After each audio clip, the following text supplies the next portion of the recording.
Hey guys, it's been a while, but I'm back for another video. So, you guys can just read the title, I don't care. Let's just get straight into the story. So, little... so this is what you need to know. Deku is going to have a twin sister named Izumi. He will be the son of All Might and Inko.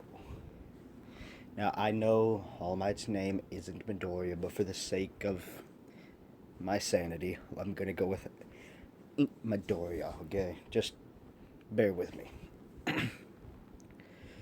So, essentially, what's going to happen is that everything most things go the same up until Midoriya turns 4 and then he is taken to the quirk doctor. And he's diagnosed quirkless, and this is where things change. You see, Inko and All Might aren't exactly as... I'm not sure of the word, but supportive of Izuku in this. And let's just say he was kind of neglected and treated poorly. And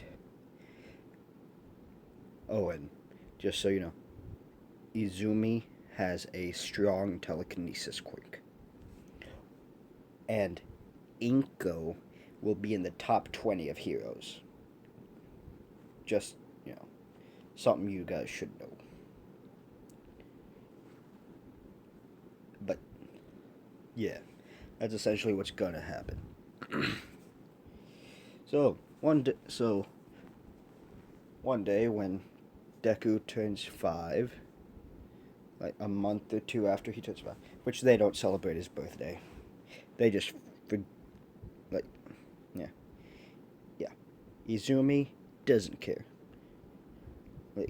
She doesn't see him as her brother anymore. Just sees him as dead weight, essentially. And Inko's just gonna see him as a waste of space, and All Might's just gonna see him as a burden on the family in general. They have to feed this little thing, and just not, So, that's what's gonna happen.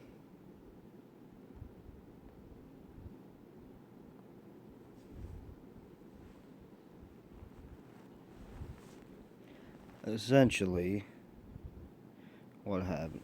So, yeah, that's essentially what happens.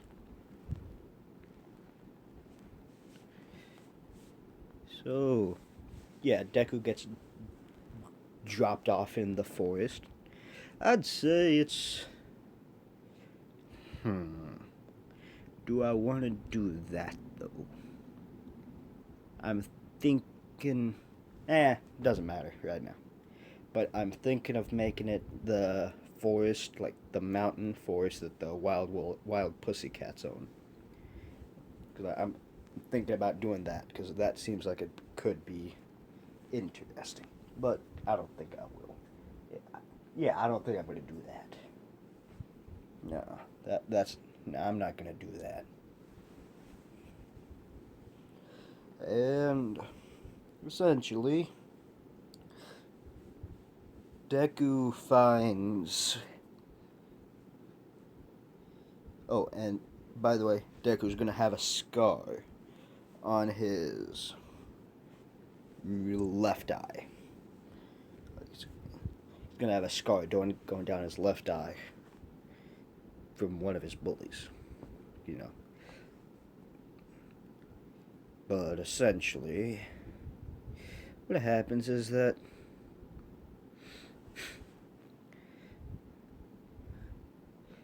Izuku is going to find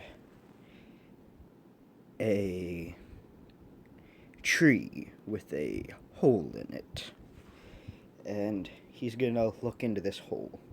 And in it, he just sees electricity sparking, going from one side of the tree to the other, or the inside of the tree, just arcing. And then the moment he sees this, the electricity surges and it launches towards him. And he is covered head to toe with electricity, but for some reason it's not working. And for some strange reason, he is feeling this pull, there's something, like his hand is being pulled towards something. No, something is being pulled towards his hand. So he just puts his hand out, trying to not get hurt. So he just kind of tries to place it in a place that would cause the least amount of damage. And he just closes his eyes, hoping, wishing that he is okay. And then something lands in his hand. It's a bit heavy, but it's there, and he can pick it up. And he opens his eyes, and he sees a large battle axe, about a bit bigger than he is, even. No, just a bit shorter than he is, I'm gonna say. And it's arcing with electricity, with a huge blade on one end and a hammer on the other, with a handle that appears to be organic but steel at the same time. It's hard to describe. But he feels like he is connected to this weapon, like it is his and only his. If you guys know where I'm going with this, with his powers, you know. Then electricity just keeps, and then the electricity around him just stops arcing, and it just disappears. It doesn't go anywhere, it just stops. It just stops coming off of him. And remember, this is a 5-year-old that this is happening to, so he is confused. But he gets a feeling that he's gonna be okay. So, that's essentially what happens there.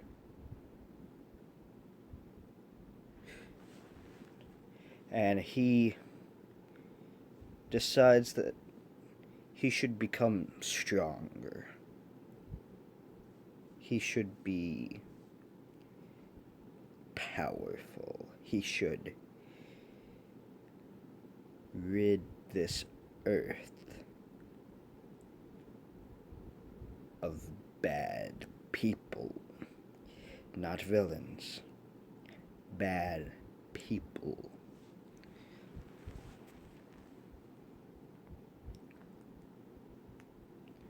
So, he's getting somewhat of a staying philosophy, kind of ish. So, that's gonna happen. And he is gonna start training, becoming stronger, becoming superhuman, becoming something more than human. The word escapes him every time he tries to think of it, but he is not human, or at least isn't, or at least he doesn't feel like He is now 10 years old. He learns English and basic math.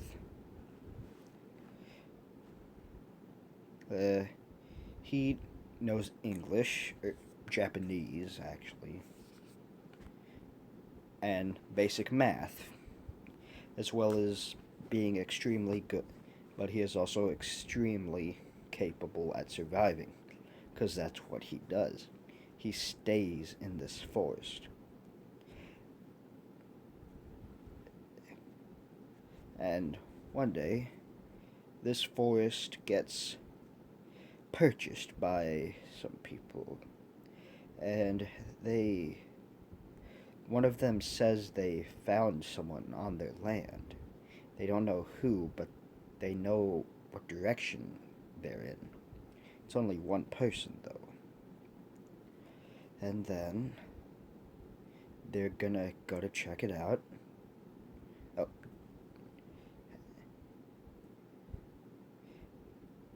And then when they reach a campsite, one that seems like it's been here for some time, almost as if someone's been living here without the previous owner's knowledge.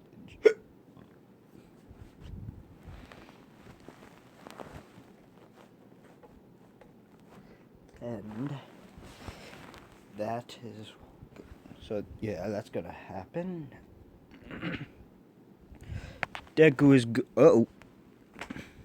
so yeah, Deku is going to sense them, almost like he can feel their electronic signature in a weird way. He can't describe it. He just knows that they're like his instincts are telling him to be wary at that moment. And then I think, was it 3 people, all dressed like cats, come into his camp. They say it looks like someone's been living here for some time. Or at least the largest of them says.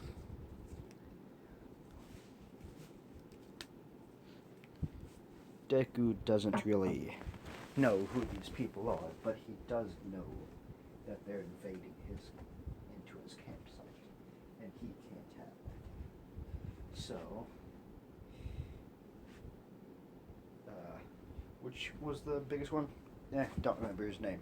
Anyway, he goes up to this large battle axe of almost monstrous size. But, oh wow, look at this. Oh wow, look at this. And he goes to pick it up and he can't. It's too heavy. Not even budging.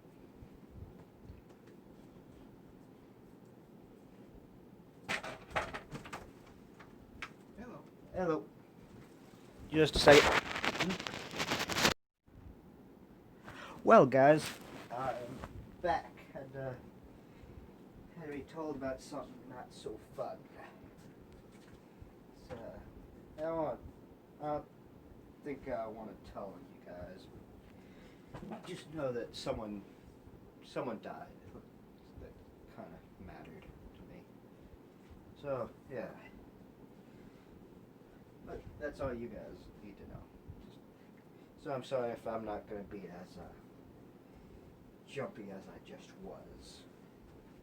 But I'll try. So, where was I? Oh yes, that one guy from the Wild Pussycats tried to pick up Stormbreaker. If you guys hadn't figured it out by now, I don't know. You need help. Like, just... But, yeah, he's essentially going to have Thor's powers. He doesn't have his fighting expertise yet, and he's not as strong, but he's strong enough to pick up. But he can lift Stormbreaker without a problem, because, you know, he changed weapons and all that. And he can kind of fly. It's more like an assisted jump. Unless Thor can fly, he may be able to. Without Mjolnir, I don't know if he can though.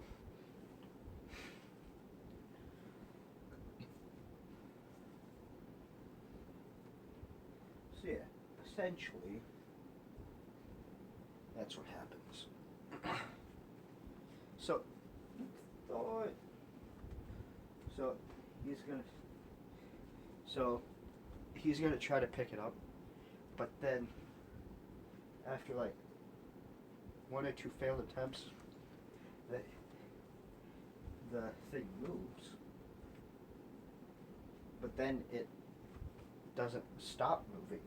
It's like, and it just starts moving in a direction, cutting through trees, and the wild pussycats are like, we need to stop that before it hurts someone. But then, right when they start to run over, it stops. And this, what appears to be about 9-year-old boy, or no, 10-year-old boy, holding it like it's nothing.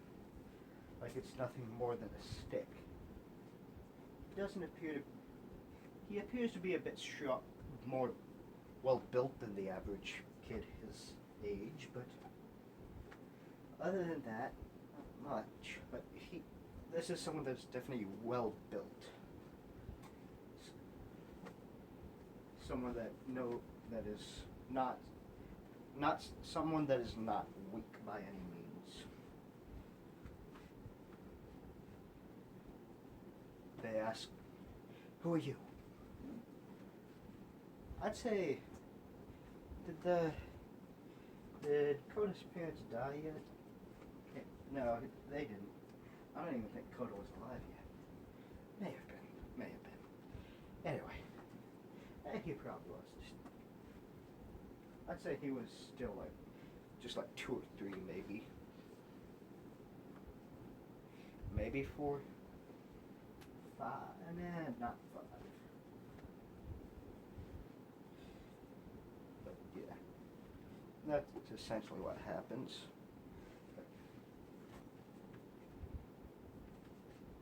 But they say, you have to come with us. We'll take you to the police station. They just see this kid using his quirk on their land. So, and they see it's and he looks kind of scary with all the, his eyes have gone white. And the scar on him. So his clothes aren't exactly new. They're old, ragged, way too small for his body. He says, "No, I'm never going back. No, I won't be taken to some box to be kept in, like a guinea pig in its cage." That happens. They fight, Deku. They have trouble fighting against this 10-year-old boy, and they're both amazed at this boy's strength and ashamed in the fact that they even call themselves heroes. Cause this kid was able to take on the 3 of them and gave them the 3 of them a run for their money. So they're kind of questioning their own strength there.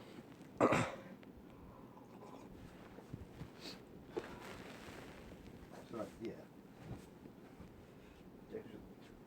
they do defeat him though, but they kind of have to knock him out. Yeah, they have to knock him out. So they manage to knock him out, and they take him to a police station. And he has like I said, he knows English, but to the degree of someone his age would know. Or, no, a bit past, because I'd say he. I don't know where he gets the information from, but just know he does. And his math is, but his math is below average for someone his age.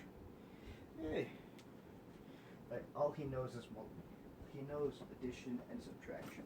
That's about it. No multiplication, no division, none of that. So he's had no one to teach that. He only knows addition and subtraction from when, from preschool and his time surviving, because he had to ration his food out. I'd say he understands the concept of multiplication and division, but he doesn't know how to do it. Like, he realizes that that's a. It's like, no, he doesn't. He doesn't. So yeah, Deku is gonna get dragged to the. Is gonna get dragged to the police. Gonna get dragged to the hospital, and put under police watch. No, the police station, then to the hospital under policeman watch. And I'd say, like, they lock him down, like they cuff him to his bed so he can't escape or anything. Like, this kid just fought 3 heroes, like pro heroes, and not that weak of heroes either. Like, they were decently strong. Like,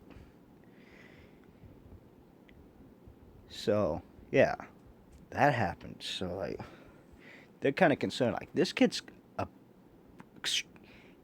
is pretty strong, so they like need to take a precaution. They have Eraserhead,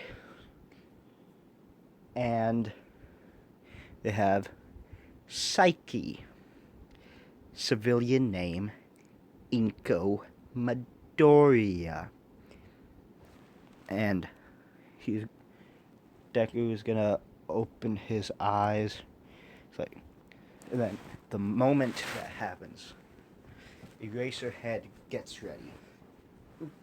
So does Psyche.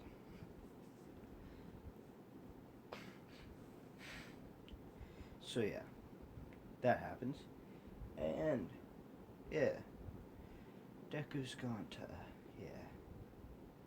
So yeah, that happens. Doesn't matter though.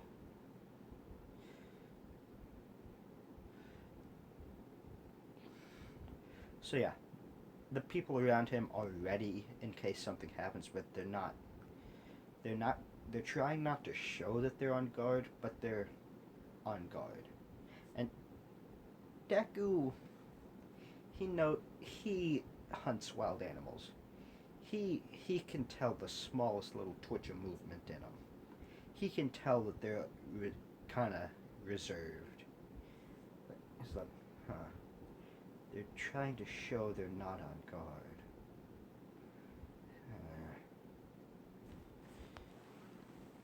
Quiet. Whatever. So, and then he was looking to his right then, but then he looks to his left, and he sees a woman with green hair,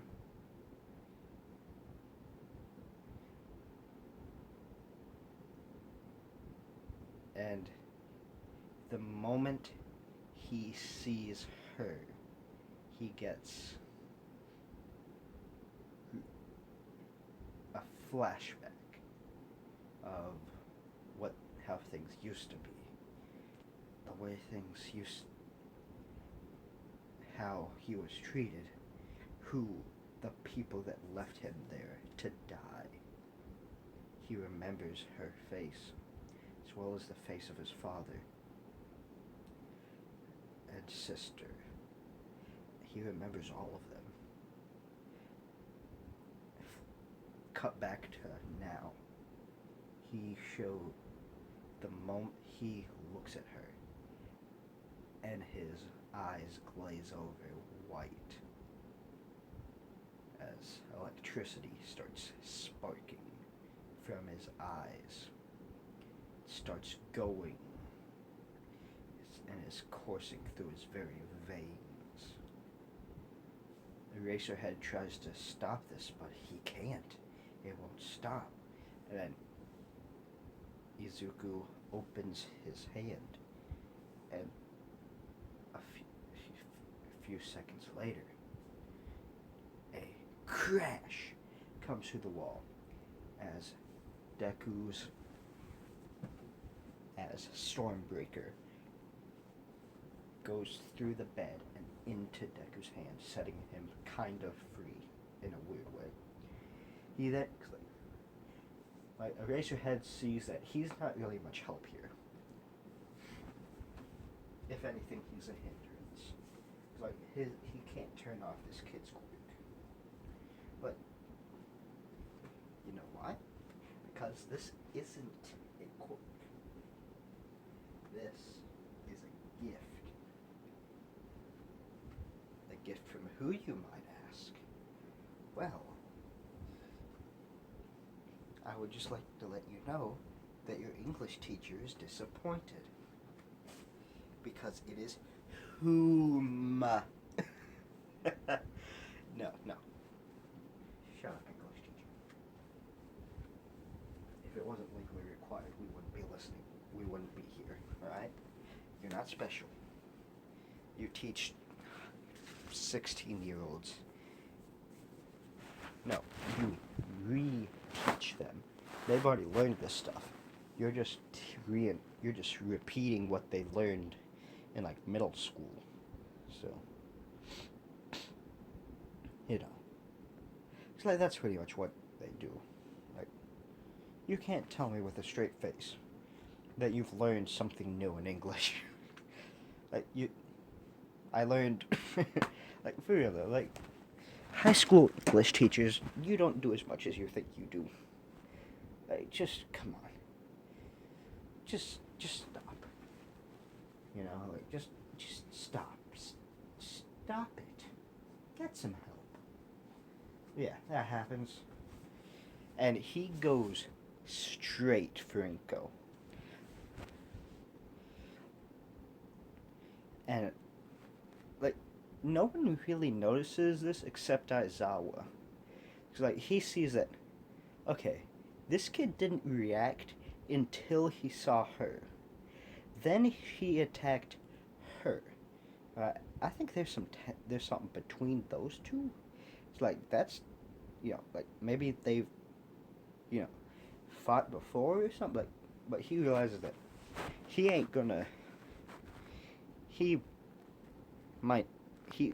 realizes that he's not, like, well, he may be strong. Without his quirk, Inko will beat him every time. Like, if neither of them are using their quirks, then Aizawa will win. Like 10 out of 2 times, but like, you know, you get my point. Like, every time a quirkless battle, he wins. So, a battle without quirks, he wins it. So, and it's an emitter type quirk, so he can cancel it, of course. But he's not able to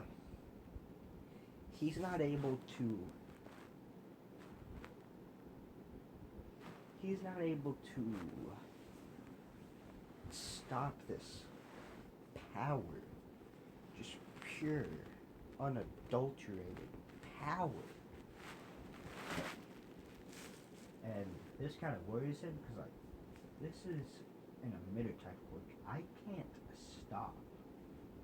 And that just kind of scares him, because, like, are quirks getting changing or something? Like, what is up with this? Like, are quirks working differently than they used to? Like, that's just kind of confusing him, but this is not the time to think. This is the time to act. So he just goes in after him. Like, he he he wraps he he tries to wrap Deku up, but like that ain't working cheap. Nuh-uh. No can do. So yeah, that happens. Deku so yeah, and he doesn't cut through Aizawa's scarf, because like he's not capable of doing that, but where the scarf hits the ground, he he hits the scarf into the ground, and like imbuing, like pushing it into the ground so it can't be pulled out easily. So we're just kind of stuck there for a little bit. Like 20 seconds, Aizawa can't use his scarf pretty much at all. So like, he can either leave it there and just fight without it, or he can spend 20 seconds trying to get it out. So,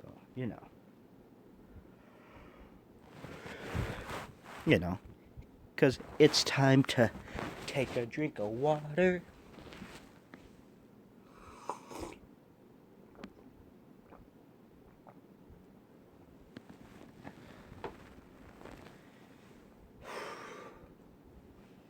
Yeah.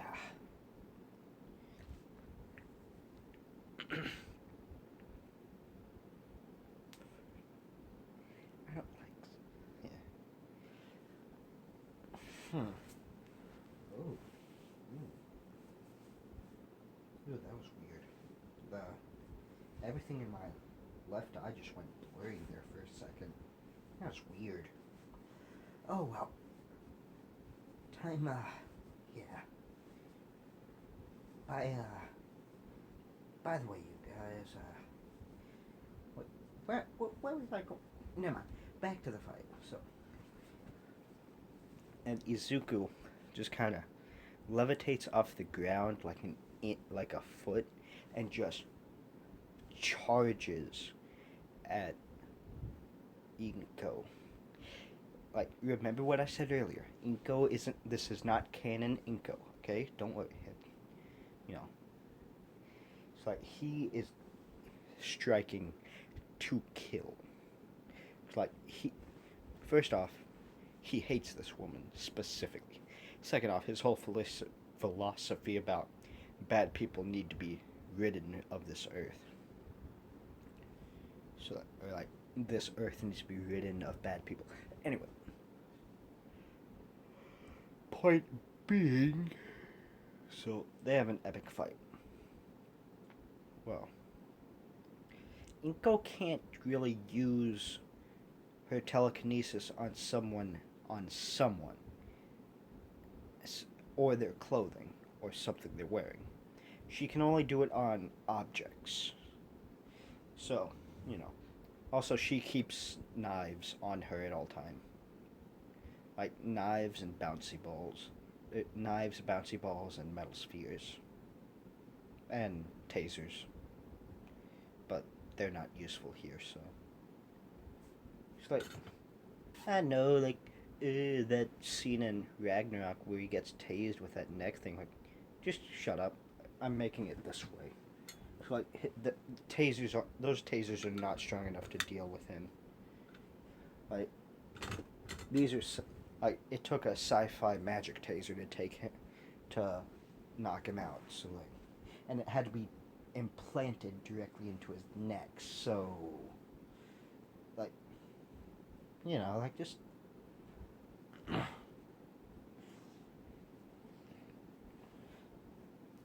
Dude, I wonder. Let me know. Hold on. You guys, I want you to let me know. Should I make Deku Professor Hulk? Should I? Or should I do just normal Hulk? Like, should I just do normal Hulk, which Bruce Banner, and then when he gets angry? Like, I don't think that would go well.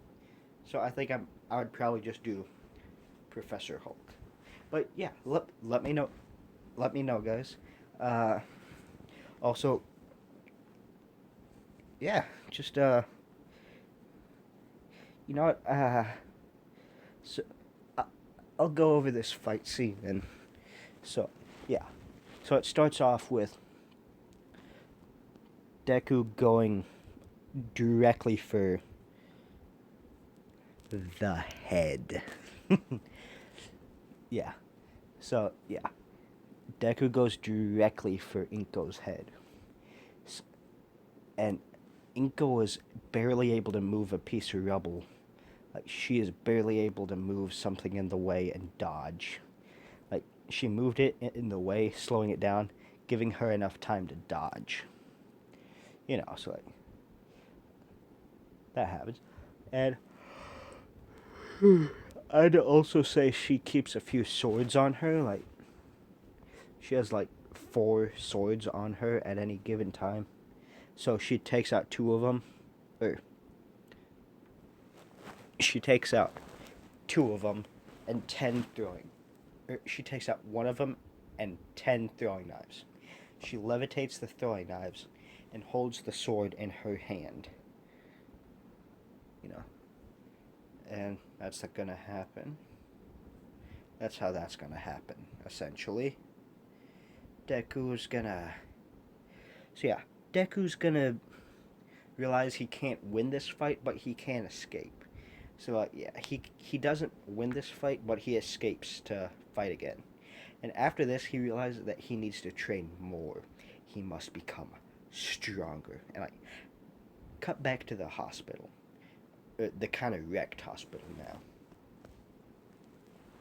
Like it was mostly just like that room and a bit of the sidewalk outside of it, and like the area outside of the building. Cause like Deku keeping was keeping damage around him to a minimum. Like he was going directly for his target and wanted no one else to get hurt. It's like, because that's just kind of how he wants it. Like the civilians around, they don't. He doesn't see them as bad people. Like he doesn't see anything bad about them. Like I mean, of course he doesn't know them, but like still, it's like there's no records on the average civilian. But like he's essentially gonna, yeah. So yeah, Deku's gonna go out into an, gonna manage to escape into an alleyway, where he meets this guy. And this guy, he is about to take a knife to his nose, but then Deku just says, "Hold on, what are you doing? Like, hold on, what are you doing? Stop that!" And he just talks to the guy. He learns his name, like says that he's a vigilante. Like he doesn't say he's a vigilante, but like one can guess just by the way he's dressed, he's not exactly a hero. But he's not. But the fact that he's not attacking Deku gives him a decent idea that he's not a villain either. So like he might be a vigilante. So yeah. But that's where I'm gonna leave things off right here. Make sure to let me know if you guys want part 2, and I will. Remember, everyone, stay hydrated.